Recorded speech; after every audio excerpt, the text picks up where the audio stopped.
الحمد لله رب العالمين، الصلاة والسلام على أشرف الأنبياء المرسلين وعلى آله وأصحابه أجمعين.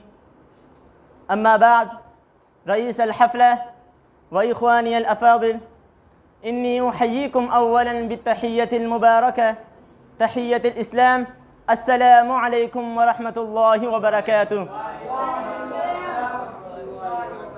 إن مما يزيدني سعادة وبهجة إني قمت بين أيديكم لإلقاء كلمة وجيزة حول موضوع عن عباد الله.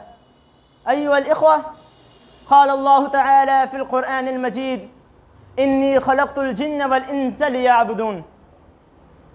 لقد توضح وتبهج من هذه الآية مقصدنا ومقصد كل المسلمين، ألا وهو عباد الله. كما قال الله تعالى: لقد خلقت الجن والإنس ليعبدون.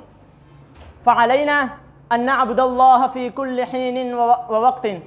فينشأ السؤال في أذهانكم وأذهان كل المسلمين: كيف نحن عباد الله؟ كيف نحن نعبد الله؟ فقال الله تعالى وبين في كتابه وقرآنه وفرقانه قاعدة حسينة وجميلة، قال: يا أيها الذين آمنوا أطيعوا الله وأطيعوا الرسول.